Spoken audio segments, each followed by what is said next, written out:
ನಮಸ್ಕಾರ, ನಾನು ನಿಮ್ಮ ಪ್ರೀತಿಯ ಉಗ್ರ ಮಂಜು. ಇವತ್ತಿನ ವಿಶೇಷ ಸಂದರ್ಶನ ರಂಗಸಮುದ್ರ ಸಿನಿಮಾದ ಬಗ್ಗೆ. ಇದೇ ಜನವರಿ 12ನೇ ತಾರೀಕು ರಂಗಸಮುದ್ರ ಸಿನಿಮಾ ರಾಜ್ಯಾದ್ಯಂತ ಎಲ್ಲ ಕಡೆ ರಿಲೀಸ್ ಆಗ್ತಿದೆ. ಇವತ್ತು ರಂಗಸಮುದ್ರ ತಂಡದ ನಿರ್ದೇಶಕರು ಮತ್ತು ಹೀರೋ ಅಲ್ವಾ ಸರ್? ಡೌಟಾ? ಕತೆ ಹೀರೋ ನಾವೇ ಅಲ್ಲ ಅಲ್ಲ ನೀವೇ ತಡೆ ಹೀರೋ ಈಗ ನೀವಲ್ವಾ? ಕತೆ ಹೀರೋ, ನಿರ್ದೇಶಕರು, ನಿರ್ಮಾಪಕರು, ಹೀರೋಗಳು. ಹಾಗೆ ಅಲ್ಲ, ರಂಗಡ ರಘು ಹೀರೋ ಅಲ್ವಾ? ನಾನು ಹೀರೋ ಅಲ್ವಾ? ಸಿನಿಮಾದಲ್ಲಿ ಇದ್ದೀನಲ್ಲ, ಎಲ್ಲ ಹೀರೋಗಳು. ಎಲ್ಲ ಹೀರೋ. ಅವ್ರವ್ರ ಇಂಟ್ರಡಕ್ಷನ್ ಅವ್ರವ್ರು ಕೊಟ್ಕೊಳ್ಳಿ. ಯಾಕಂದರೆ ಅವ್ರಿಗಿಂತ ಯಾರಿಗೆ ಗೊತ್ತು ಪ್ರಪಂಚದಲ್ಲಿ? ಅವ್ರ ಬಗ್ಗೆನೇ ಗೊತ್ತಲ್ಲ ತುಂಬ ಚೆನ್ನಾಗಿ. ಅದಕ್ಕೆ ಅವ್ರವ್ರ ಇಂಟ್ರಡಕ್ಷನ್ ಅವ್ರವ್ರು ಕೊಟ್ಕೋತಾರೆ. ಈಗ ಮೊದಲಾಗಿ ನೀವು ಕೊಡಿ ಸರ್. ಎಲ್ರಿಗೂ ನಮಸ್ತೆ. ನಾನು ರಾಜ್ಕುಮಾರ್ ಅಸ್ಕಿ ಅಂತ, ರಂಗಸಮುದ್ರ ಸಿನಿಮಾದ ನಿರ್ದೇಶಕ. ಇವರು ಇದಕ್ಕೆ ಮುಂಚೆ ಏನು ಮಾಡ್ತಿದ್ರು? ಒಂದು ಚೂರು ಸ್ಮಾಲ್ ಇಂಟ್ರಡಕ್ಷನ್ ಕೊಡಿ ಸರ್. ಗೊತ್ತು ನೀವು ನಿರ್ದೇಶಕರು ಅಂತ ರಂಗಸಮುದ್ರಕ್ಕೆ, ಬಟ್ ಇದಕ್ಕಿಂತ ಮುಂಚೆ ಏನು ಮಾಡ್ತಿದ್ರಿ? ರಂಗಸಮುದ್ರ ಚಿತ್ರ ಮಾಡೋದಕ್ಕಿಂತ ಮುಂಚೆ ಹಾಂ, ಕೆಲವೊಂದು ಸಿನಿಮಾಗಳಿಗೆ ಅಸಿಸ್ಟೆಂಟ್ ಡೈರೆಕ್ಟರ್ ಆಗಿ ಮಾಡಿದ್ದೀನಿ, ಕೆಲವೊಂದು ಸಿನಿಮಾಗಳಿಗೆ ಅಸೋಸಿಯೇಟ್ ಡೈರೆಕ್ಟರ್ ಆಗಿ ಮಾಡಿದ್ದೀನಿ, ಕೆಲವೊಂದು ಸೀರಿಯಲ್ಗಳಿಗೆ ಕೋ ಡೈರೆಕ್ಟರ್ ಆಗಿ ಮಾಡಿದ್ದೀನಿ. Super sir. ನಾನು ಕಾರ್ತಿಕ್ ವರದರಾಜ್. ಹೀರೋ ಥರ ಮಾತಾಡು, ವಿಲನ್ ಥರ ಮಾತಾಡೋಲ್ಲ. ಓ, ನಾನು ಕಾರ್ತಿಕ್ ವರದರಾಜ್. ಓ ಇಲ್ಲ, ಅವರಿಲ್ಲ. ಸೂಪರ್ ಮಾತಾಡ್ತಾರೆ, ಕಟ್ಟಿಟ್ಟು ನೋಡಿ ಹೋಗಿ ಕೊಡ್ತಾರೆ. ಅಲ್ಲ ಅಡ ವಿಲನ್ ಥರ ಬೇಡ, ಹೀರೋ ಥರ ಅಡ. ನಾನು ಮಾತಾಡೋದೇ ಹೀಗೆ, ಅವರೇ ಆಂಕರ್ ತರ. ಕಾರ್ತಿಕ್ ಸರ್, ನೀವು ನಿಮ್ಮ ಇಂಟ್ರಡಕ್ಷನ್ ಕೊಡಿ ಸರ್. ನಮಸ್ಕಾರ, ನಾನು ಕಾರ್ತಿಕ್ ವರದರಾಜ್. ಸಾಕ ಹೇಳಿ ಸರ್. ಮೊದಲು ಕೆಲವು ಚಿತ್ರಗಳಲ್ಲಿ ಚಿಕ್ಕ ಚಿಕ್ಕ ಪಾತ್ರಗಳನ್ನು ಮಾಡಿದ್ದೆ. ಇದರಲ್ಲಿ ಒಂದು ಒಳ್ಳೆಯ ಪಾತ್ರ, ಒಂದು ಮೇಷ್ಟ್ರ ಪಾತ್ರ, ಒಂದು ನಮ್ಮ ಡೈರೆಕ್ಟ್ರು ರಾಜ್ಕುಮಾರ್ ಅಸ್ಕಿ ಅವ್ರ ದಯದಿಂದ ಹಾಗೂ ನಮ್ಮ ಪ್ರೊಡ್ಯೂಸರ್ ಹೊಯ್ಸಳ ಸರ್ ದಯದಿಂದ ನನಗೆ ಸಿಕ್ಕಿದೆ. ಚೆನ್ನಾಗಿ ನಿಭಾಯಿಸಿದ್ದೀನಿ ಅಂತ ನಂಬಿದ್ದೀನಿ. ಸಾಕ ಸರ್? ಸರ್, ರಂಗಸಮುದ್ರ ಅಂತ ಟೈಟ್ಲ್ ಇಡೋದಕ್ಕೆ ಏನು ಕಾರಣ ಸರ್? ಅಂದರೆ ರಂಗಸಮುದ್ರ ಟೈಟ್ಲ್ ಈ ಸಬ್ಜೆಕ್ಟಿಗೆ. ರಂಗಸಮುದ್ರ ಚಿತ್ರ ಟೈಟ್ಲ್ ಇಡೋಕ್ಕಿಂತ ಮುಂಚೆ ಸರ್ ಕೆಲವೊಂದು ಟೈಟ್ಲ್ಗಳು ಆಗಿತ್ತು. ಸರ್ ಜೊತೆ ಎಲ್ಲ ಮಾತಾಡ್ಕೊಂಡಿದ್ವಿ. ಬಟ್ ಈ ಸಿನಿಮಾದ ಲೊಕೇಶನ್ ನೋಡಕ್ ಹೋದಾಗ ಸರ್ನ್ ಕೇಳ್ಕೊಂಡು ಸಿನಿಮಾ ಸ್ಕ್ರಿಪ್ಟ್ ಟೈಮಲ್ಲೇ ಲೊಕೇಶನ್ಗೆ ಹೋದ್ವಿ. ಲೊಕೇಶನ್ಗೆ ಹೋದಂಥ ಟೈಮಲ್ಲಿ ಬಾದಾಮಿ ಹತ್ರ ಅನ್ಸುತ್ತೆ ಒಂದು 4 ರೋಡ್ ಇತ್ತು. ಸೆಂಟ್ರ್ ರೋಡಲ್ಲಿ 4 ಡೈರೆಕ್ಷನ್ ತೋರಿಸ್ತಾ ಇತ್ತು. ಒಂದು ಡೈರೆಕ್ಷನ್ ರಂಗಸಮುದ್ರ. ಆ ಟೈಟ್ಲ್ ನೋಡಿದ ತಕ್ಷಣ, ಊರ ಹೆಸರು ನೋಡಿದ ತಕ್ಷಣ ಏನೋ ಎನರ್ಜಿ ಅನಿಸ್ತು. ಚೆನ್ನಾಗಿದೆ ಅಲ್ಲ ಎನರ್ಜಿ, ರಂಗಸಮುದ್ರ. ನನ್ಗೆ ಅದು ಹೇಳಿದ ತಕ್ಷಣ ವಿಲಿಯಂ ಶೇಕ್ಸ್ಪಿಯರ್ ಸರ್ ಹೇಳಿರೋ ಒಂದು ಲೈನ್ ನೆನಪಾಯ್ತು. ಜಗವೇ ಒಂದು ನಾಟಕ ರಂಗ, ನಾವೆಲ್ಲ ಪಾತ್ರಧಾರಿಗಳು. ಆ ವಿಚಾರ ಅದು ನೋಟ್ ಮಾಡ್ಕೊಂಡಿದ್ದೆ ನಾನು, ರಂಗಸಮುದ್ರ. ಅದನ್ನ ಪ್ರೊಡ್ಯೂಸರ್ ಸರ್ ಜೊತೆ ಡಿಸ್ಕಸ್ ಮಾಡೋಣ ಅಂತ ನೋಟ್ ಮಾಡಿ ಇಟ್ಕೊಂಡಿದ್ದೆ. ಅದಾದ್ಮೇಲೆ ಬಂದ್ವಿ, ಲೊಕೇಶನ್ ಎಲ್ಲ ನೋಡಿದ್ ಬಂದ್ಮೇಲೆ ಸರ್ಗೆ ಹೇಳಿದೆ, ಸರ್ ರಂಗಸಮುದ್ರ ಟೈಟ್ಲ್ 2-3 ಟೈಟ್ಲ್ಗಿನ್ನ ಇದು ಚೆನ್ನಾಗಿದೆ ಅನ್ಸುತ್ತೆ, ಕತೆನೂ ಅದಕ್ಕೆ ಜಾಸ್ತಿ ಆಪ್ಟ್ ಆಗಿದೆ, ನಿಮ್ಗೇನ್ ಅನ್ಸುತ್ತೆ ಸರ್ ಅಂತ ಕೇಳಿದಾಗ ಸರ್ ಇಮಿಡಿಯೇಟ್ಲಿ ಚೆನ್ನಾಗಿದೆ, ತೂಕವಾಗಿದೆ ಟೈಟ್ಲ್, ಮಾಡೋಣ ಅಂತಂದ್ರು ಸರ್. ಅದಾದ್ಮೇಲೆ ರಂಗಣ್ಣ ರಘು ಸರ್ ಜೊತೆಗೂ ಈ ಟೈಟ್ಲ್ ಬಗ್ಗೆ ಒಂಚೂರು ಮಾತಾಡಿದ್ವಿ. ಅವರು ಹೇಳಿದ್ರು, ರಂಗಸಮುದ್ರ ಅಂದ್ರೆ ಒಳ್ಳೆ ಡೆಪ್ತ್ ಇದೆ. ಹೌದಲ್ಲ, ಈ ಸಮುದ್ರ ನಾವೆಲ್ಲ ಇದು ಜಗತ್ತೇ ಒಂದು ಸಮುದ್ರ ಇದ್ದಂಗೆ, ನಾವೆಲ್ಲ ಪಾತ್ರ ದಿನಾನು ಪ್ರತಿ ಕ್ಷಣನೂ ಹೋರಾಡ್ತಾ ಇರ್ತೀವಿ. ಸೊ ಇದು ಸಿನಿಮಾಗೂ ಒಳ್ಳೆ ಪಾಯಿಂಟ್ ಇದೆ, ಪ್ಲಸ್ ಎಲ್ಲ ಜನ ಜೀವನದಲ್ಲೂ ಇದು ಪಾತ್ರ ಇದೆ ಇದರದ್ದು ಟೈಟ್ಲ್. ಸರಿ ಹಾಕಿ ಇದನ್ನ ಅಂತೇಳಿ. ಬಟ್ ನೀವು ಈ ಸಿನಿಮಾದಲ್ಲಿ ನಿಮ್ಮ ಕಾಸ್ಟಿಂಗ್ ಅಂದರೆ ರಂಗಣ್ಣ ರಘು ಸರ್ ಇದ್ದಾರೆ, ಆಮೇಲೆ ರಾಘಡ ಇದ್ದಾರೆ, ಆಮೇಲೆ ಉಗ್ರಂ ಮಂಜು ಇದ್ದಾರೆ, ಆಮೇಲೆ ಕಾರ್ತಿಕ್, ದಿವ್ಯಾ, ಆಮೇಲೆ ಮೂಗ್ ಸುರೇಶ್ ಸರು, ಆಮೇಲೆ ಸುಮಾರಷ್ಟು ಜನ ಕಲಾವಿದರು, ಸಂಪತ್ ಸರು, ಸುಮಾರಷ್ಟು ಜನ. ಅಂದರೆ ಆ ಪಾತ್ರಗಳು ಒಬ್ರಿಗಿಂತ ಒಬ್ಬರು ವಿಭಿನ್ನವಾದ ಒಂದು ಗೆಟಪ್ಪಲ್ಲಿ, ಒಂದು ಮ್ಯಾನರಿಸಮಲ್ಲಿ ಕಾಣಿಸ್ಕೊಳ್ತಕ್ಕಂಥದ್ದು. ಆ ಪೋಸ್ಟರ್ ನೋಡ್ತಿರ್ಬೇಕಾದ್ರೆ ನಮಗೆ, ನಾನು ಸಿನಿಮಾದಲ್ಲಿ ಇರೋದ್ರಿಂದಲೇ ನನಗೆ ಅಷ್ಟು ಇಂಪ್ರೆಸ್ ಆಗಿದೆ. ಅಂದರೆ ಬೇರೆಯವ್ರು ನೋಡಿದಾಗ ಅಂದರೆ ನಿಮಗೆ ಆ ಸಿನಿಮಾ, ಆ ಪಾತ್ರಗಳು, ಅಂದರೆ ನೀವು ಫಸ್ಟ್ ಅಸೋಸಿಯೇಟ್ ಅಸಿಸ್ಟೆಂಟ್ ಡೈರೆಕ್ಟರ್ ಆಗಿ ರಂಗಸಮುದ್ರ ಕಾಸ್ಟಿಂಗ್ ಮಾಡಬೇಕಾದ್ರೆ ಹೇಗಿತ್ತು ಸರ್? ಆ ಎಕ್ಸ್ಪೀರಿಯನ್ಸ್ ಹೇಗಿತ್ತು? ಆಮೇಲೆ ಲೊಕೇಶನ್ಸ್ ಬಗ್ಗೆನೂ ಮಾತಾಡಿ. ಅಂದರೆ ಅದ್ಭುತವಾದ ಕೆಲವೊಂದೆಲ್ಲ ಜಾತ್ರೆದು ಆ ಲೊಕೇಶನ್ಸ್ ಬಗ್ಗೆ ಎಲ್ಲ ಹೇಳೋದಾದ್ರೆ. ಕತೆ ಮಾಡ್ಕೊಳ್ಳುವಾಗ ಇದು ಪರ್ಟಿಕ್ಯುಲರ್ ಇದು ಉತ್ತರ ಕರ್ನಾಟಕದ್ದು ಅಥವಾ ಎಲ್ಲಿ ಮಾಡ್ಬೇಕು ಅನ್ನೋದು ಇರ್ಲಿಲ್ಲ. ಯಾವಾಗ ಲೊಕೇಶನ್ ಸರ್ ಪರ್ಮಿಷನ್ ಕೊಟ್ಟರು ಲೊಕೇಶನ್ ನೋಡಕ್ ಸ್ಟಾರ್ಟ್ ಮಾಡಿದ್ವು, ಆ ಕ್ಷಣ ಅನ್ಸಿದ್ದು ಉತ್ತರ ಕರ್ನಾಟಕಕ್ಕೆ ಒಂದು ಊರಿಗೆ ಹೋದಾಗ, ಇಲ್ಲ ಇದು ಊರ್ ಚೆನ್ನಾಗಿದೆ. ಏನಕ್ಕೆ ಅಂದ್ರೆ ನಮ್ಗೆ ಟಾಸ್ಕ್ ಬಂದಿದ್ದೆ 90s, ನಾವೆಲ್ಲ 90s ಕಿಡ್ಸ್. ಸೊ ಆ ಟೈಮ್ ಅಲ್ಲಿ ಇವಾಗ ಬೇರೆ ಕಡೆ ಎಲ್ಲ ಹೋದ್ರೆ 90s ತರ ಇಲ್ಲ. 2024 ಅಲ್ಲಿ ಹೇಗಿದೆಯೋ ಪ್ರಪಂಚ, ಅದೇ ತರನೇ ಇವಾಗ ಎಲ್ಲ ಚೇಂಜಸ್ ಇದೆ. ನಮಗೆ ಡಿಸ್ಪ್ಯೂಟಿ ಇರಬಾರ್ದು, ರೋಡ್ ಇರಬಾರ್ದು, ಮಡ್ ರೋಡ್ ಬೇಕು, ಎಲ್ಲಿ ಏರ್ಟೆಲ್ ಕಂಬಗಳು ಏನೂ ಕಾಣಿಸ್ಬಾರ್ದು. ನಮಗಿದು ಟಾಸ್ಕ್. ಈ ತರ ಕರ್ನಾಟಕದಲ್ಲಿ ಊರ್ ಇದೆಯಾ ಅಂತ ನಮ್ಗೆ ಗೊತ್ತಾಗಿದ್ದೆ ಆ ಮಹಾರಾಷ್ಟ್ರ ಕರ್ನಾಟಕ ಗಡಿ ಭಾಗಕ್ಕೆ ಹೋದಾಗ್ಲೇ. ಇನ್ನೂ ಅಲ್ಲಿ ಎಷ್ಟೊಂದು ಹಿಂದ್ ಉಳಿದಿದೆಯಾ ಅಂತ ಅನ್ಸಿದ್ದು ನಮ್ಗೆ ಆ ಕ್ಷಣದಲ್ಲಿ. ಕತೆಗೆ ನಮ್ಗೆ ಆ ನೇಟಿವಿಟಿಗೆ ಬೇಕಾಯ್ತು. ಸೊ ಇಮಿಡಿಯೇಟ್ಲಿ ಸರ್ ಕೇಳಿದ್ವಿ. ನಮ್ಗೆ ಅದು ಕೂಡ ಚಾಲೆಂಜ್. ಏನಕ್ಕೆ ಅಂದ್ರೆ ಅಷ್ಟು ದೂರದ ಜರ್ನಿ. ಕತೆ ನೋಡಿದ್ರೆ ಅಲ್ಲಿ ಕೇಳ್ತಾ ಇದೆ, ಆ ಕತೆನ ಆ ನೇಟಿವಿಟಿಗೆ ಮಾಡಿದ್ರೆ ಹೇಗೆ, ಆ ನೇಟಿವಿಟಿಗೆ ಮಾಡಿದ್ರೆ ಹೇಗೆ ಅಂತ ಫಸ್ಟ್ ನಮಗೂ ಅನಿಸ್ತು. ಆಮೇಲೆ ಕೆಲವೊಂದು ಮೇನ್ ಅಂದ್ರೆ ಹೊಯ್ಸಳ ಸರ್, ನಾವು ಸರ್ ಕತೆ ಕುತ್ಕೊಂಡು ಬರ್ಕೊಂಡ್ ಬರ್ತೀವಿ ಅಂತಂದಾಗ ನಾನು ಇನ್ನೊಬ್ರು ಇದ್ದಾರೆ ಉದಯ್ ಜಗಳೂರ್ ಸರ್ ಅಂತ, ಅವರು ಇಬ್ರು ಹೋಗಿ ಆ ಸ್ಪಾಟ್ ಅಲ್ಲಿ 1 ರಿಂದ 1.5 ತಿಂಗಳು ಕಂಪ್ಲೀಟ್ ಕತೆನ ಆ ಜನರದ ಕಲ್ಚರ್ ಏನಿದೆ, ಅವ್ರ ಹಾವಭಾವ, ಅವ್ರ ಕಾಸ್ಟ್ಯೂಮು ಎಲ್ಲಾನು ಕುತ್ಕೊಂಡು ಸ್ಟಡಿ ಮಾಡಿದ್ವಿ ಫಸ್ಟ್. ಆ ಸ್ಟಡಿ ಮಾಡಿ ಬಂದ ಮೇಲೆನೆ ಇದ್ರ ಜಸ್ಟ್ ಮುಂದಕ್ಕೆ ಮುಹೂರ್ತ ಸಿಕ್ಕಿದ್ದು. ಇಲ್ಲ, ಅದು ಈ ಸಿನಿಮಾದಲ್ಲಿ ನಾನು ಆ್ಯಕ್ಟ್ ಮಾಡಿರೋದ್ರಿಂದ ಆ ಹಳ್ಳಿಗಳು, ಆ ಲೊಕೇಶನು ಅದೆಲ್ಲನೂ ಅದ್ಭುತವಾಗಿದೆ ಸರ್. ಅಂದರೆ ಕತೆಗೆ ತಕ್ಕಂಗೆ ಇದೆ. ಆಮೇಲೆ ನಾವು ಉಳ್ಕೊಳ್ಳೋಕ್ಕೆ ಸುಮಾರು ಜನ ಕಲಾವಿದರು, ಆಮೇಲೆ ಟೆಕ್ನಿಷಿಯನ್ಸ್ ಎಲ್ರಿಗೂ ಅಷ್ಟೇ ಅಲ್ಲಿ ಉಳ್ಕೊಳ್ಳೋಕ್ಕೆ ಅಂದರೆ ಅಷ್ಟೊಂದು ವ್ಯವಸ್ಥೆ ಇಲ್ಲ ಅಂದ್ರೂ ಇಡೀ ತಂಡ ಅದಕ್ಕೆ ನಾವೆಲ್ಲ ಅಲ್ವಣ. ಅಂದರೆ ಅಷ್ಟೊಂದೆಲ್ಲ ವ್ಯವಸ್ಥೆ ಇರಲಿಲ್ಲ, ಅಷ್ಟೊಂದು ಹೋಟೆಲ್ ವ್ಯವಸ್ಥೆ ಇರಲಿಲ್ಲ. ಆದ್ರೂ ನಾವು ಒಂದು ಸಿನಿಮಾಗೋಸ್ಕರ, ಆ ಕತೆಗೋಸ್ಕರ ಪ್ರತಿಯೊಬ್ಬರು ರಂಗನಾಥ್ ಸರ್, ಸಂಪತ್ ಸರ್ ಎಲ್ಲರೂ ಅದಕ್ಕೆ ಸಪೋರ್ಟ್ ಮಾಡಿರ್ತಕ್ಕಂಥದ್ದು. ಅದು ನಿನ್ನ ಕತೆಗೆ, ನಿಮ್ಮ ಸಬ್ಜೆಕ್ಟಿಗೆ ಎಲ್ಲರೂ ಸಾಕು.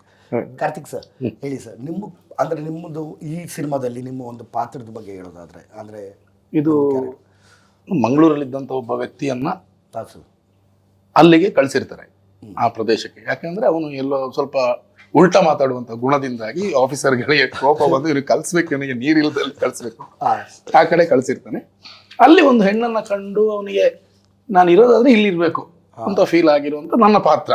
ನನಗೆ ಅಲ್ಲಿ ನಾನು ಇರೋದೇ ಮಕ್ಕಳಿಗೋಸ್ಕರ ಅಲ್ಲ, ಮಕ್ಳು ಕಲ್ಸಕ್ಕಲ್ಲ, ಏನೋ ಕೆಲಸ ಕೊಟ್ಟಿದ್ದಾರೆ, ನಾನು ಕಲ್ಸ್ಬೇಕು, ಹೋಗ್ತಾ ಇರ್ಬೇಕು. ಆ ಮಕ್ಕಳನ್ನ ಕಂಡ್ರೆ ನಮ್ಗೆ ಆಗ್ತಾ ಇರಲ್ಲ. ಇಂಥ ಪಾತ್ರಗಳು ಎಲ್ಲಾ ಭಾವನೆಗಳನ್ನ ಅದರಲ್ಲಿ ಸೃಷ್ಟಿಸಿದ್ದಾರೆ ಡೈರೆಕ್ಟರ್. ನನಗೆ ಅದು ತುಂಬಾ ಖುಷಿ ಆಗಿತ್ತು. ಅಂತ ಒಂದು ಪಾತ್ರ ಅದು. ಬಟ್ ತುಂಬಾ ಚೆನ್ನಾಗಿ ಲವ್ ಮಾಡ್ತೀರಾ ಅಂತ ಗೊತ್ತಾಯ್ತು. ಅಂದ್ರೆ ಆನ್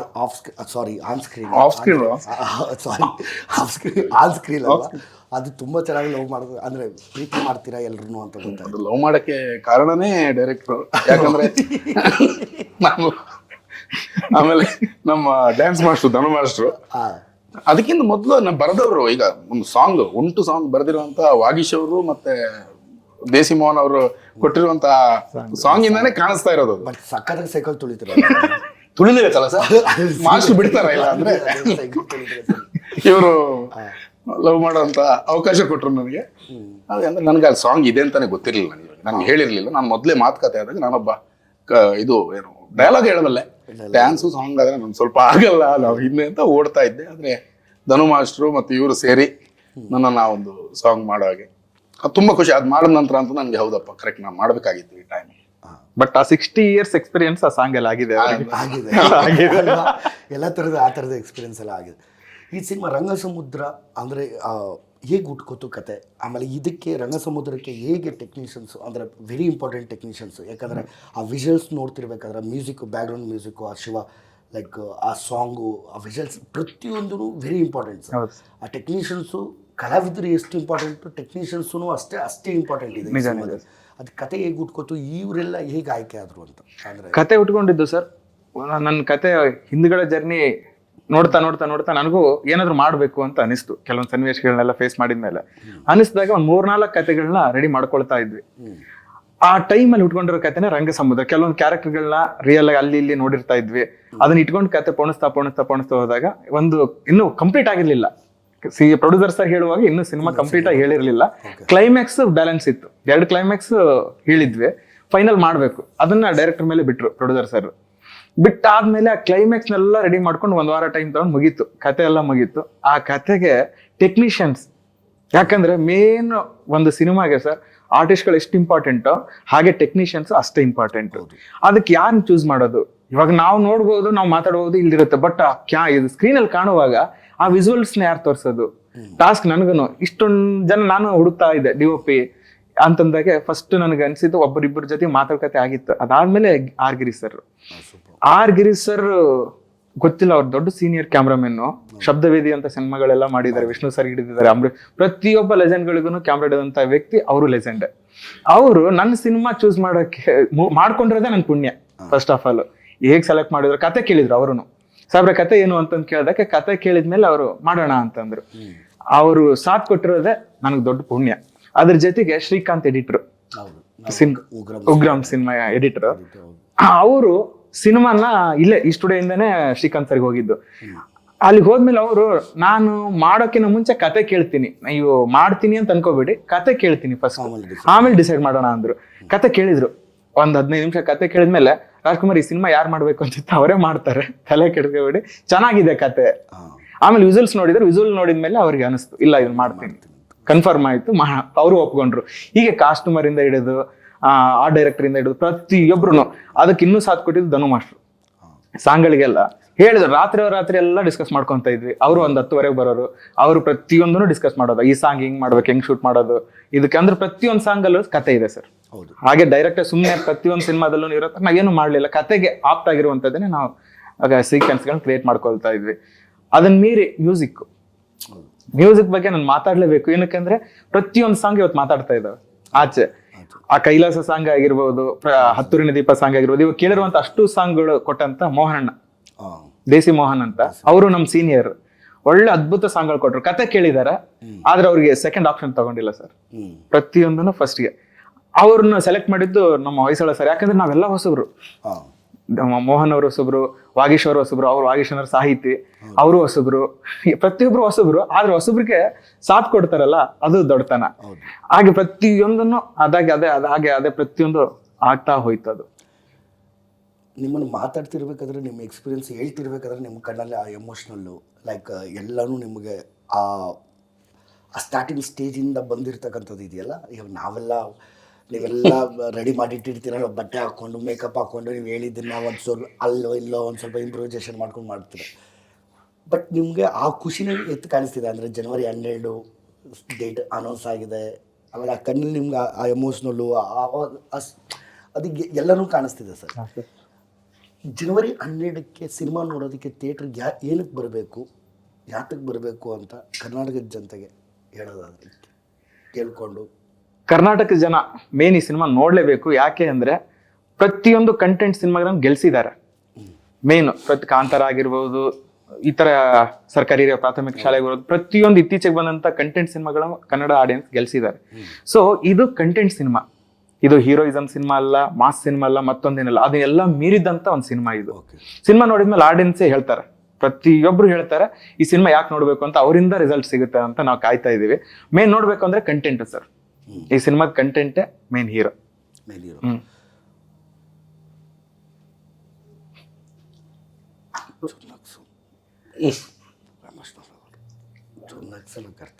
ಅಂದ್ರೆ ಪ್ರತಿಯೊಂದು ಪಾತ್ರದ ಒಳಗೆ ಒಂದೊಂದು ವಿಷಯಗಳನ್ನ, ಈಗ ನನ್ನ ಪಾತ್ರದ ಒಳಗೆ ಒಂದು ಕೋತಿಯನ್ನು ಇಟ್ಟಿದ್ದಾರೆ ಅವರು, ಅದನ್ನ ಅವ್ರು ಹೇಳ್ತಾ ಇಲ್ಲ. ಅವ್ರು ನನಗೆ ಕಾಲ್ ಮಾಡಿ ಹೇಳಿದ್ರು, ಸರ್ ನಿಮ್ಮ ಒಳಗೊಂದು ಕೋತಿ ಇರತ್ತೆ ಸರ್ ಅಂತ. ಆಯ್ತಾ, ಅದನ್ನ ಕೇಳಿ ಅದು ಹೇಗೆ ಅದು ಕೋತಿ ಆಯ್ತಾ ಅಂದ್ರೆ ಸರ್, ಒಬ್ಬ ಮೇಷ್ಟ್ರು ಆ 90s ಅಲ್ಲಿ ಒಬ್ಬ ಮೇಷ್ಟ್ರಿಗೆ ಲವ್ ಆದ್ರೆ ಹೇಗಿರುತ್ತೆ, ಅದು ಅವಾಗೆಲ್ಲ ನಾವು ಆಗಲ್ಲ ಅಂದ್ರೆ ಮಾಸ್ಟರ್ಗಳೆಲ್ಲ ಆಮೇಲೆ ಆಗಲ್ಲ ಸರ್. 90s ಅಲ್ಲಿ ಒಂಚೂರು ಅದು ಸೀರಿಯಸ್ ಜಾನರ್. ಅವಾಗೆಲ್ಲ ನಮ್ಮ ಮೇಷ್ಗಳು ನೋಡಿದ್ವಿ, ತುಂಬಾ ಸ್ಟ್ರಿಕ್ಟ್, ಅಷ್ಟೇ ಎಲ್ಲಾನು ಅದನ್ನ ನೋಡ್ಕೊಂಡು ಬಂದಾಗೆ ಮೇಷ್ಗಳು ಪ್ರತಿಯೊಬ್ಬರಿಗೆ ಇದ್ದೇ ಇರುತ್ತೆ. ಇವಾಗ ನಮ್ಗೆ ಏನಾಗ್ತಾ ಇರುತ್ತೋ, ಯಾಕೆ ನಮ್ಮ ಸೀನಿಯರ್ಗಳಿಗೆ ಆಗಿರ್ಬಾರ್ದು, ಒಂದ್ ಹುಡುಗಿ ನೋಡಿದ ತಕ್ಷಣ ಅದೇನು ಅಟ್ರಾಕ್ಷನ್ ಅಂತೆಲ್ಲ ಆ ತರ. ಸೊ ಆದಾಗ ಅದನ್ನ ಹಿಂಗೆ ವ್ಯಕ್ತಪಡಿಸೋದು, ಪ್ರತಿಯೊಂದು ಮನುಷ್ಯನೊಳಗೆ ಒಬ್ಬ ಹುಚ್ಚ ಕೋತಿ ಮನ್ಸಂತ ಇದ್ದೇ ಇರುತ್ತೆ. ಅದನ್ನ ಪ್ರೆಸೆಂಟ್ ಮಾಡ್ಬೇಕು ಸರ್ ನೀವು, ನೋಡ ಆಡಿಯನ್ಸ್ಗೆ ಅನಿಸ್ಬೇಕು, ಇಲ್ಲ ಇದು ನಂದೇ ಹೇಳ್ತಾ ಇದ್ದೇನೆ ಕ್ಯಾರೆಕ್ಟರ್ ಅಂತ ಅವ್ರಿಗೆ ಅನಿಸ್ಬೇಕು, ಅದೇ ನಿಮ್ ಕ್ಯಾರೆಕ್ಟರ್. ಅದನ್ನ ಎಷ್ಟು ನ್ಯಾಚುರಲ್ ಆಗಿ ತರ್ತಿದ್ರ ಆವಾಗ ಸಿನಿಮಾ ಹತ್ರ ಆಗ್ತಾ ಹೋಗುತ್ತೆ. ಅದನ್ನ ಪ್ರತಿಯೊಂದು ಕ್ಷಣದಲ್ಲೂ ರಾತ್ರಿ ಕೂಡ ಕಾಟ ಕೊಟ್ಟಿದ್ದಾರೆ. ಅವರು ಕಾಲ್ ಮಾಡಿ, ಸರ್ ನೀವು ಕೋತಿ ನೆನಪಿದೆಯಲ್ಲ ಸರ್ ನೀವು. ಬಟ್ ಈಗ ಆ ಸಾಂಗು ನೀವು ಉಳಿದೆ ಅಲ್ಲೋಗಿ ಸಾಂಗ್ ಮಾಡಿದ ಮಹಾರಾಷ್ಟ್ರ ಬಾರ್ಡ್ರು, ಲೈಕ್ ಆ ಸಾಂಗು ನಿಮಗೆ ಬೇಕೇ ಬೇಕು ಅಂತ ಆಟ ಹಿಡಿದು ಅದು ಒಂದು 5 ಲಕ್ಷದ ಜನರ ಜೊತೆಗೆ, ಅಂದ್ರೆ ನಾವೆಲ್ಲ ಬಂದಿದ್ದೀವಿ. ಬಟ್ ಆ ಎಕ್ಸ್ಪೀರಿಯನ್ಸ್ ಹೇಳ್ಕೊಡೋದಾದ್ರೆ ಸರ್, ಅಂದ್ರೆ ಆ ದೇವರೇ ನಿಮ್ಮನ್ನ ಅಲ್ಲಿ ಕರ್ಕೊಂಡು ಹೋಯ್ತಾ, ನಮ್ಮ ಇಡೀ ತಂಡನ. ನನಗಂತೂ ನನಗಿರೋ ಎಕ್ಸ್ಪೀರಿಯನ್ಸ್ ಪ್ರಕಾರ ದೇವರೇ ನಮ್ಮನ್ನ ಅಲ್ಲಿ ಕರ್ಕೊಂಡು ಹೋಗಿತ್ತು ಅನ್ಸುತ್ತೆ. ಯಾಕಂದ್ರೆ ಅಷ್ಟು ಲಕ್ಷಾಂತರ ಜನರ ಜೊತೆ ಎಲ್ಲ ಕಲಾವಿದರು 5-6 ಕಿಲೋಮೀಟರ್ ನಡ್ಕೊಂಡೋಗಿ ಆತನು. ಬಟ್ ಏನಕ್ಕೆ ಅಷ್ಟು ಆಟ ಹಿಡಿದ್ರಿ ನಿಮ್ಗೆ, ಏನಕ್ಕೆ ಆ ವಿಷಲ್? ನೀವು ಯಾವಾಗ ಇನ್ನೂ ಒಂದು ವೀಕ್ಷಕರೇ ಅದೇ ಜಾತಿಯಲ್ಲಿ ನಾನು ನೀವು ಶೂಟ್ ಮಾಡ್ಬೇಕು ಅನ್ಕೊಂಡಿದ್ರೆ ಏನೋ ಗೊತ್ತಿಲ್ಲ, ಇದಕ್ಕಿಂತ ಮುಂಚೆನೂ ಆ ಜಾತ್ರೆದೆಲ್ಲ ವಿಡಿಯೋಸ್ ಒಂದಷ್ಟು ಫುಟೇಜ್ ಎಲ್ಲ ತೆಗೆದು ಇಟ್ಕೊಂಡಿದ್ರಿ ಅಂತ. ಹೌದು, ಲೊಕೇಶನ್ ನೋಡಕ್ ಹೋದಾಗ ಲೊಕೇಶನ್ ನೋಡಕ್ ಹೋದವಾಗ ಲಾಸ್ಟ್ ಇಯರ್ ಅಂದ್ರೆ ನಾವು ಶೂಟ್ ಮಾಡೋಕ್ಕಿಂತ ಮುಂಚೆನೆ ಒಂದಷ್ಟು ಅವಾಗೆಲ್ಲ ಫುಟೇಜ್ ಎಲ್ಲ ಇಟ್ಕೊಂಡಿದ್ರಿ ಅಂತ ಗೊತ್ತಾಯ್ತು. ಆ ಹುಲ್ಜಂತಿ ಅನ್ನೋ ಪ್ಲೇಸ್ಗೆ ಫಸ್ಟ್ ಟೈಮ್ ಲೊಕೇಶನ್ ನೋಡಕ್ ಹೋದಾಗಲೇ ನೋಡಿದ್ದು. ಆ ಪ್ಲೇಸ್ ನೋಡುವಾಗ ಆ ಜಾತ್ರೆ ಟೈಮಲ್ಲಿ ಮಾತ್ರ ಆ 5 ರಿಂದ 10 ಲಕ್ಷ ಜನ ಸೇರ್ತಾರೆ. ಉಳಿದಂತ ಟೈಮಲ್ಲಿ ಯಾರು ಇರಲ್ಲ, ಪೂರ್ತಿ ಬರಡು ಭೂಮಿ ತರ ಇರುತ್ತೆ ಆ ದೇವಸ್ಥಾನ. ಯಾರಂದ್ರೆ ಯಾರು ಇಲ್ಲ, ಏನೋ ಡೈಲಿ ಒಬ್ಬ ಪೂಜಾರಿ ಬರ್ತಾನೆ, ಪೂಜೆ ಮಾಡ್ತಾರೆ, ಹೋಗ್ತಾರೆ. ಬಟ್ ಅಲ್ಲಿರೋ ಸಂಪ್ರದಾಯನೇ ಅದಲ್ವಾ, ಅದು ಮನೆ ದೇವರಾಗಿ ವರ್ಷಕ್ಕೊಂದು ಸರಿನೇ ಹೋಗೋದು. ಹೌದು, ಮಕ್ಕಳು ಮರಿ ಎಲ್ಲೇ ಇರ್ಲಿ ಆ ವರ್ಷ ಆ ಪೂಜೆ ಮಾಡಕ್ ಅಲ್ಲಿ ಬರ್ಲೇಬೇಕು, ಅಲ್ಲಿನ ಸಂಪ್ರದಾಯ ಅಲ್ವಾ. ಅದನ್ನ ಆ ಲೊಕೇಶನ್ ಹೋಗ್ಬೇಕು ಅಂತ ಅನ್ಸಿದ್ದು ಆ ಜಾತ್ರೆ ನೋಡಿದ್ಮೇಲೆನೆ. ಫಸ್ಟ್ ಆ ಲೊಕೇಶನ್ ನೋಡಿದ್ವಿ, ಲೊಕೇಶನ್ ಆ ಜಾತ್ರೆನೆಲ್ಲ ಶೂಟ್ ಸುಮ್ಮನೆ ಮೇಕಿಂಗ್ ತರ ಮಾಡ್ಕೊಂಡು ಬಂದಿದ್ವಿ.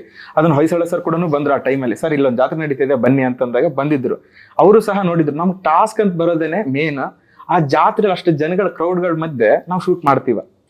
ಯಾಕಂದ್ರೆ ಕೈ ಕಾಲಿಗೆಲ್ಲ ಭಂಡಾರ ಹಿಂಗ್ ಕಾಲಿತ್ತೆ ಸರ್, ಆ ಪಾದ ಮುಚ್ಚೋಗುತ್ತೆ, ಗೊತ್ತಲ್ಲ ಆ ಲೆವೆಲ್ಗೆ ಭಂಡಾರ. ಅವ್ರು ಇರ್ಲಿಲ್ಲ, ಅಲ್ಲ ನೀವಿದ್ರಲ್ಲ, ಆ ಜನಗಳ ಮಧ್ಯೆ ರಂಗಣ್ಣವ್ರಿಗೆ ಸರ್ನ, ಸಂಪತ್ ಸರ್ನ, ನಿಮ್ಮನ್ನ, ಪ್ರತಿಯೊಬ್ಬ ಆರ್ಟಿಸ್ಟ್ ಹೆಂಗ್ ಹ್ಯಾಂಡಲ್ ಮಾಡೋದು ಅದು ನಮಗೂ ಟಾಸ್ಕ್. ಬಟ್ ಹೊಯ್ಸಳ ಸರ್ ಒಪ್ಪಿಗೆ ಕೊಡೋವರ್ಗುನು ಅದು ಬೇಕು ಅಂತ ಅನ್ಸಿತ್ತು. ಆದ್ರೆ ಲೊಕೇಶನ್ ಹೋದ್ಮೇಲೆ ಪುಕ್ಕು ಏನ್ ಮಾಡೋದು ನಮ್ಗೆ ಜನಗಳೆಲ್ಲ ಕ್ರೌಡ್. ಒಬ್ಬರಿಗೆ ಏನಾದ್ರು ಹೆಚ್ಚು ಕಡಿಮೆ ಆದ್ರೂ ಟೀಮ್ ಕೆಟ್ಟ ಅಲ್ಲಿನ ಜನನೇ ಪ್ರೀತಿ ಕೊಟ್ರು ಸರ್. ಯಾರು ಎಲ್ಲ ಒಂದ್ಸಲ ಹೇಳಿದ್ರೆ ಸಾಕು, ಪ್ರತಿಯೊಬ್ರು ಅವರೇ ಸಪೋರ್ಟ್ ಮಾಡಿ ಇದ್ ಮಾಡಿ. ಆ ದೇವಸ್ಥಾನದವ್ರು ಕೂಡ ತುಂಬಾ ಸಪೋರ್ಟ್ ಮಾಡಿದ್ರು. ಆ ಡಾನ್ಸರ್ಸ್, ಆ ಕ್ರೌಡ್. ಇಲ್ಲಿಂದಾನೇ 300 ಜನ ರಂಗ ಸಮುದ್ರ ಟೀಮ್, ಕಡಿಮೆ ಅಂದ್ರೂ 300 ಜನ ಆ ಟೀಮ್ ಅಲ್ಲಿ ಇತ್ತು ಅವತ್ತು. Super sir. ಜನವರಿ 12ಕ್ಕೆ ಎಲ್ಲ ಇಡೀ ತಂಡಕ್ಕೆ all the best. Thank you sir. ಈಗ ನಿಮ್ಮ ಬೀಳ್ಕೊಡುಗೆ ಹೀರೋಯಿನ್ನ ಆಗಮನ. Thank you so much so much ಅವರೇ. ಅಲ್ಲ, ನಿರ್ದೇಶಕರು ಇವತ್ತು ನಮ್ಮ ಜೊತೆ ಹಂಚಿಕೊಂಡಿದ್ರು ರಂಗ ಸಮುದ್ರದ ಸಿನಿಮಾದ ಬಗ್ಗೆ. ಅವರ ಒಂದು ಕಾಸ್ಟಿಂಗ್ ಇಂದ ಟೆಕ್ನಿಷಿಯನ್ಸ್ ಹೇಗೆ ಸೆಲೆಕ್ಟ್ ಆದ್ರು, ಹೇಗೆ ಆಮೇಲೆ ಅವ್ರ ಲೊಕೇಶನ್ಸ್ ಇರ್ಬೋದು, ಕಾಸ್ಟ್ಯೂಮ್ ಇರ್ಬೋದು, 90s ಅಲ್ಲಿ ನಡೆಯಕ್ಕಂತಹ ಪ್ರತಿಯೊಂದನ್ನು ಹಂಚ್ಕೊಂಡ್ರು. ಆಮೇಲೆ ಅವ್ರಿಗೆ ಸಿಕ್ಕಾಪಟ್ಟೆ ಮಾತು ಕಡಿಮೆ, ಬರವಣಿಗೆ ಜಾಸ್ತಿ, ಇಲ್ಲಿಂದ ಥಿಂಕ್ ಮಾಡೋದು ಜಾಸ್ತಿ. ಯಾಕಂದರೆ ಅವ್ರು ಆವತ್ತಿಂದನೂ ಅಷ್ಟೇ, ಸರ್ ಮಂಜು ಸರ್ ಬನ್ನಿ ಸರ್ ರಂಗನ ಸರ್ ಎಷ್ಟು ಬೇಕೋ ಅಷ್ಟೇ ಹೇಳ್ತಾರೆ. ಇವ್ರದ್ದು ಸ್ಪೆಷಲ್ ಅಷ್ಟೇ. ಅದಾದಮೇಲೆ ನಿರ್ಮಾಪಕರಾದ ಹೊಯ್ಸಳ ಸರ್ದು ಅಷ್ಟೇ, ಎಷ್ಟು ಬೇಕೋ ಅಷ್ಟೇ ಮಾತಾಡೋದು. ಬಟ್ ಅವ್ರ ಕಣ್ಣಲ್ಲಿ ಇವತ್ತು ಕಾಣಿಸ್ತಾ ಇದ್ದಿದ್ದು ಎಮೋಷ್ನಲ್. ಇವತ್ತು ನಾನು ಎಮೋಷ್ನಲ್ ಆದೆ. ಯಾಕಂದರೆ ಒಬ್ಬ ನಿರ್ದೇಶಕ ಒಂದು 10 ದಿನಗಳಿಂದ ಒಂದೂವರೆ ವರ್ಷ 2 ವರ್ಷ ಒಂದು ಕಥೆನ ಕಟ್ಕೊಂಡು ಅದಕ್ಕೋಸ್ಕರ ನಿರ್ಮಾಪಕರನ್ನು ಹುಡುಕಿ ಇಡೀ ತಂಡನ ಜೊತೆಗೆ ಹಾಕಿ ಇವತ್ತು ಡೇಟ್ ಅನೌನ್ಸ್ ಆಗಿ ಆ ಪೋಸ್ಟರ್ ಹಿಂದ್ಗಡೆ ಕೂತ್ಕೊಂಡು ಒಂದು ಇಂಟರ್ವ್ಯೂ ಕೊಡೋದಿದೆಯಲ್ಲ, ಅದೆಲ್ಲ ಆ ಎಮೋಷ್ನಲ್ ಇದೆಯಲ್ಲ, ಅದು ಇವತ್ತು ಇವರಲ್ಲಿ ಕಾಣಿಸ್ತು ಅಂತ ಹೇಳ್ತಾ, ಹೊಯ್ಸಳ ಸರ್ ದೇವ್ರು ಒಳ್ಳೇದು ಮಾಡಿ. Thank you sir. Thank you so much. Love you sir.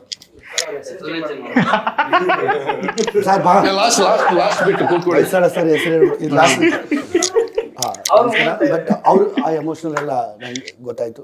Rajkumar sir, doctor Rajkumar ಅವ್ರ ಆಶೀರ್ವಾದ ಇದ್ದೇ ಇರುತ್ತೆ. ಯಾಕಂದ್ರೆ ಅಪ್ಪು ಸರ್ ಈ ಸಿನಿಮಾದಲ್ಲಿ ಆ್ಯಕ್ಟ್ ಮಾಡಬೇಕಾಗಿತ್ತು, ಅದು ಕೆಲವೊಂದು ಗೊತ್ತಿರೋದು. ಬಟ್ ಪ್ರತಿಯೊಂದು ಒಳ್ಳೇದಾಗುತ್ತೆ. ಯಾಕಂದರೆ ಅವ್ರ ಆಶೀರ್ವಾದ ಇರೋವರೆಗೂ ಯಾರು ಏನು ಮಾಡೋಕ್ಕಾಗಲ್ಲ. ಎಲ್ಲ ಒಳ್ಳೇದಾಗಲಿ sir. Thank you so much.